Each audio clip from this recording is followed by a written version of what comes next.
Hey besties, welcome back to my channel. I am so excited to tell you guys about my April TBR, but first I feel like I just have to sit down and have a quick little chit chat with you guys because this is not my first time filming this and I need to explain a little bit on why I may sound nasally, I meant nasally, and just like a little icky, and why I look like I just propped up a camera. I just feel like a little quick chit chat is needed. So if you heard me say that this wasn't my first time filming my April TBR, you heard correctly, because I actually filmed my April TBR maybe like a week and a half ago. I did not start editing it until like a few days into my sickness. So here's the timeline. I filmed my April TBR, I uploaded my booktube newbie tag, I got sick, and then when I started feeling a little bit better, I was like, okay, I need to edit my April TBR because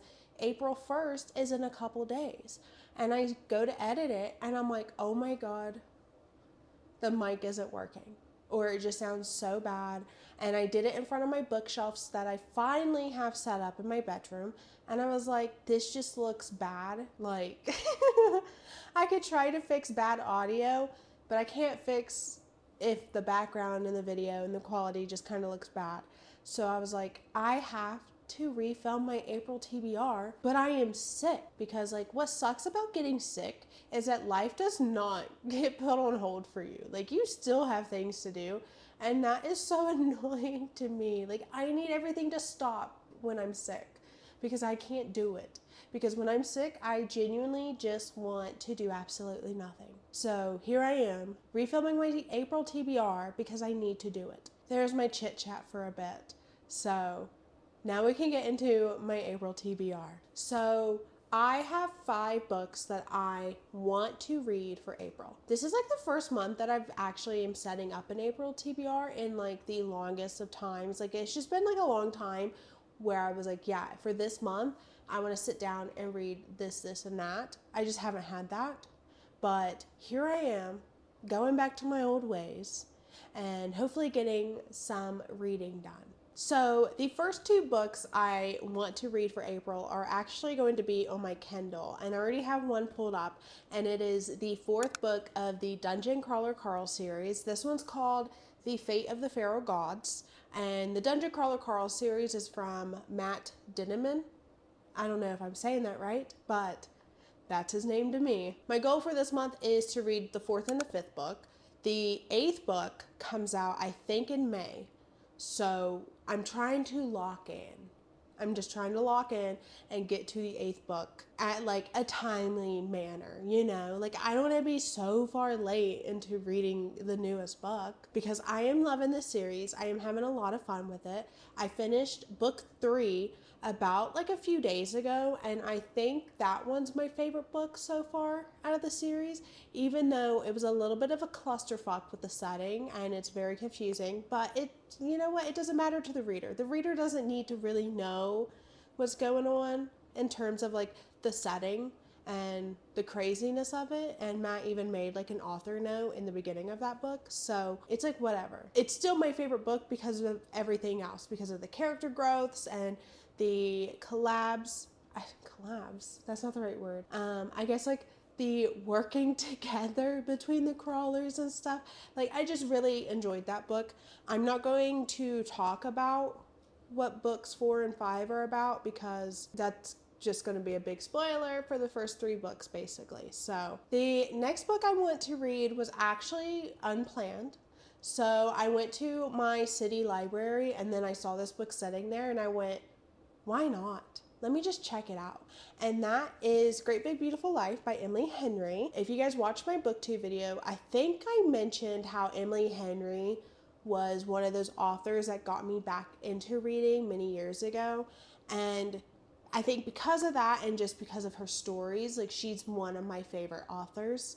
And I absolutely just love her writing. I have the unpopular opinion that Happy Place is my favorite book from Emily Henry, and that like People We Meet on Vacations is my least favorite. So those are my 2, I guess, like hot takes in terms of Emily Henry. But I have not read her newest book that she came out with last year. And that was because like I was just like saving money and I couldn't really just like afford to like buy books like that. Part of me was saving money to move out here to Salt Lake City, and now I'm having to save up money again because I need a new car. I'm right where I was last year basically in terms of money, but it's fine. I'm in a better place. It's just I want a good car and I want a new car. So that's going to be more expensive than I want it to be, but we'll figure it out. All that's to say is that I have not read this book yet. I haven't really heard a whole lot about this book. I know a couple people that I'm like mutuals with on Instagram.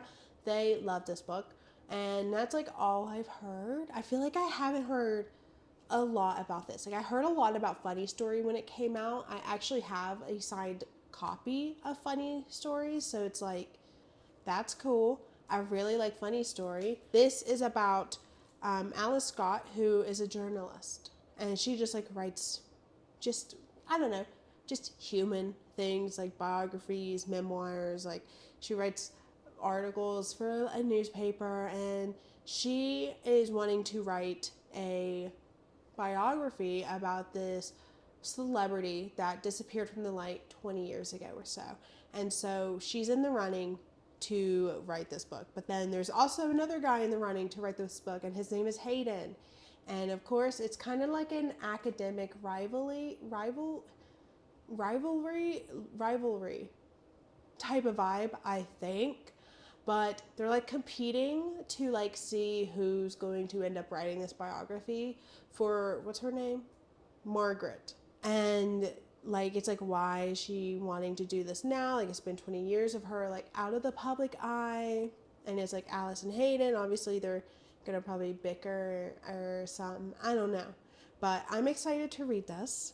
I think it'll be good. It kind of gives me the vibes of like The Seven Husbands of Evelyn Hugo, where that's like kind of written and like one of the characters is writing Evelyn's story, and then is like, you know, there's like a plot twist at the end and stuff like that. So this kind of reminds me of that in a way, but with romance and hopefully yearning and hopefully just a good old love story. So I'm excited to read it. The next book that I want to read on my April TBR is The Shield of Sparrows by Devney Perry.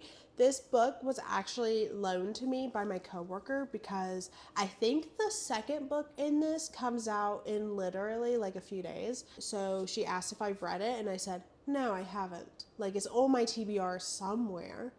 I just like haven't read it yet. And then she brought it in the next day so I could borrow it. And that was very, very nice of her. I actually don't know a whole lot about this book at all. I know it's a fantasy. I know it's from Red Tower Books because I love Red Tower Books. And I also know it's a big boy. It's a big book. So let me take a quick gander again at this synopsis. If you're not terrified, you're doing it wrong. Long ago, the gods unleashed monsters upon the 5 kingdoms of Calandra to remind us that humans are insignificant, that we must pray to the gods for mercy throughout our fragile, fleeting lives. I didn't need a deity to remind me I was powerless. Being a princess had never been more than a performance. 23 years of empty titles and hollow traditions. My sister revels in the spectacle, basking in the attention and flawlessly playing her part. I was never asked to be part of the charade. Until the day an infamous monster hunter sailed to our shores, the day a prince walked into my father's throne room and ruined my life, the day I married a stranger, signed a magical treaty in blood, and set off across the continent to the most treacherous kingdom in all the realm. That was the day I learned that not all myths are make-believe, that lies and legends are often the same, and that the only way to kill the monsters we fear was to become one. Interesting. I feel like I got not like nothing from that, but also a little bit of something. Okay, so there's like a forced marriage, probably forced proximity, probably enemies to lovers. And I love a good enemies to lovers.